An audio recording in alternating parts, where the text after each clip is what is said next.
Assalamualaikum warahmatullahi wabarakatuh. Kembali bersama saya Fajar Arifiyat Moko. Di video kali ini saya akan melanjutkan pembahasan tentang seri penelitian, yaitu variabel penelitian.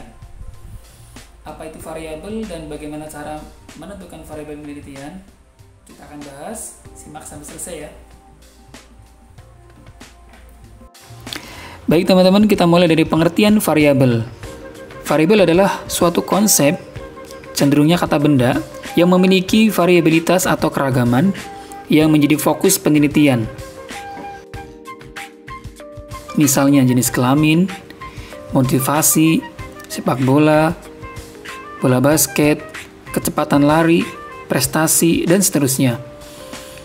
Variabel adalah suatu besaran yang dapat diubah atau berubah sehingga mempengaruhi peristiwa atau hasil penelitian. Jenis-jenis variabel. Ada beberapa jenis. Yang pertama dibagi menjadi dua, variabel kuantitatif dan variabel kategorial. Variabel kuantitatif yaitu keragaman tingkatan atau derajat suatu hal mulai dari yang rendah sampai tinggi atau ukuran derajat lainnya. Contoh, tinggi badan A 170 cm, sedangkan si B 160 cm.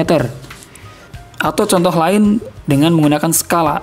Ya, misalnya kita mengukur minat olahraga renang dari kelompok mahasiswa. Skor 5 adalah yang paling tinggi, skor 4 tinggi, skor 3 sedang, skor 2 rendah, dan 1 sangat rendah. Itu yang pertama. Yang kedua, variabel kategorial, yaitu tidak bervariasi dalam derajat maupun jumlah, namun pada suatu buah hal yang berbeda secara kualitas. Misalnya jenis-jenis warna kulit, kemudian posisi pemain sepak bola. Ya, ada striker, defender, pemain tengah, kiper, atau jenis kelamin, ada laki-laki, ada perempuan, dan seterusnya.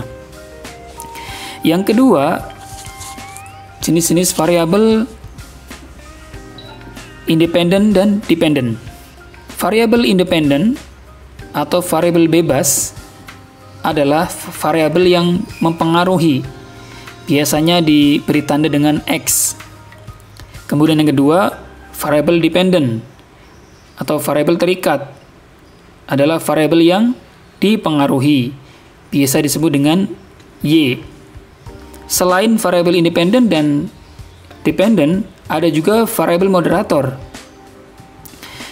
Variabel moderator adalah variabel yang mempengaruhi, bisa memperkuat atau memperlemah hubungan antara variabel bebas dan variabel terikat. Variabel moderator disebut juga variabel independen kedua. Saya beri contoh tentang variabel pada sebuah tema atau judul penelitian, hubungan motivasi belajar terhadap prestasi mahasiswa. Motivasi belajar disebut variabel bebas atau X, sedangkan prestasi mahasiswa disebut variabel terikat atau Y.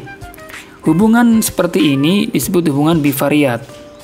Nah, jika tadi ada variabel moderator, maka hubungan motivasi dan prestasi belajar akan semakin kuat bila peranan dosen dalam menciptakan iklim atau lingkungan belajar sangat baik, dan hubungan akan semakin rendah bila peranan dosen kurang baik dalam menciptakan iklim belajar.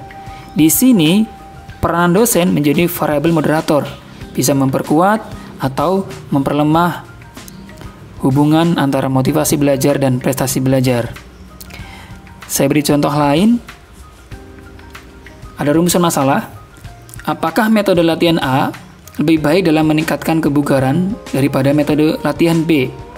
Jika iya, apakah bisa diterapkan untuk semua usia? Variabelnya adalah metode latihan disebut variabel bebas atau yang mempengaruhi, sedangkan kebugaran adalah variabel terikat atau yang dipengaruhi. Kita sebut variabel bebas sebagai X dan variabel terikat sebagai Y. Sedangkan usia adalah variabel moderator. Apakah tadi bisa diterapkan di semua usia? Tentu latihan ini akan cocok di usia tertentu, misalnya.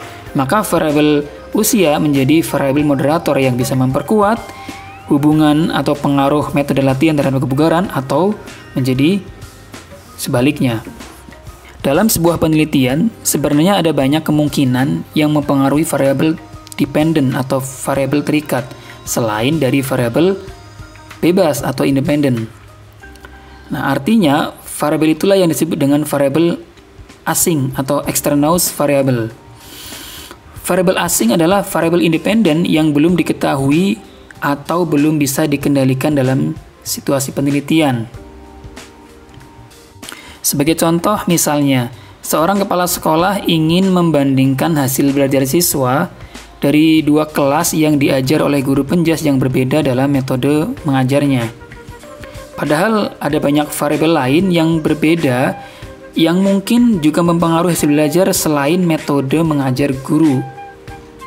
Itulah yang disebut variabel asing. Misalnya yang mempengaruhi hasil belajar bisa jadi jumlah siswa dalam satu kelas, gender atau jenis kelamin siswa, jenis kelamin guru, usia guru juga akan berpengaruh terhadap bagaimana metode tersebut diterapkan. Kemudian juga ada waktu pembelajaran penjas, karena antara pagi dan siang biasanya agak berbeda suhunya. Kemudian banyak hal lainnya yang bisa jadi itulah variabel-variabel yang juga mempengaruhi hasil belajar siswa. Jadi tidak hanya metode mengajar. Variabel selain metode tadi disebut dengan variabel asing. Selanjutnya saya akan bahas tentang hubungan antar variabel. Yang pertama, hubungan bivariat. Tadi di awal saya contohkan hubungan motivasi belajar terhadap prestasi mahasiswa. Itu hubungan bivariat karena hanya ada satu variabel X atau variabel bebas dan satu variabel Y atau variabel terikat. Variabel bebasnya adalah motivasi belajar dan variabel terikatnya adalah prestasi mahasiswa. Selanjutnya ada hubungan multivariat. Saya contohkan di sini hubungan antara bermain futsal, pola makan, dan kecukupan istirahat terhadap kebugaran. Ada X1 dengan bermain futsal, X2 pola makan, dan X3 kecukupan istirahat. Ada 3 variabel bebas dan kebugaran sebagai variabel terikat. Ini disebut hubungan multivariat. Nanti bisa jadi X-nya yang 1, Y-nya yang 3, atau X-nya 2, Y-nya 3, dan seterusnya. Artinya hubungan multivariat ini hubungan lebih dari 2 variabel. Selanjutnya, model hubungan antar variabel. Ada beberapa jenis model hubungan antar variabel. Yang pertama adalah hubungan sebab akibat. Misalnya seorang peneliti ingin mengkaji hubungan antara kebiasaan melakukan aktivitas fisik dengan kemampuan mengendalikan stres. Aktivitas fisik adalah variabel bebas yang menjadi sebab seseorang dapat mengendalikan stres. Hubungan seperti ini disebut hubungan sebab akibat. Yang kedua, hubungan timbal balik. Contoh, orang yang berprestasi memiliki peluang yang tinggi untuk mendapatkan hadiah. Sementara itu, hadiah dapat mendorong orang untuk berprestasi. Hubungan seperti ini disebut hubungan timbal balik. Yang ketiga adalah hubungan simetris. Hubungan ketika variabel yang satu tidak disebabkan atau dipengaruhi oleh variabel yang lainnya. Ini karena kedua variabel merupakan indikator dari konsep yang sama. Misalnya, denyut jantung yang semakin cepat sering dibarengi dengan keluarnya keringat. Ini adalah hubungan simetris.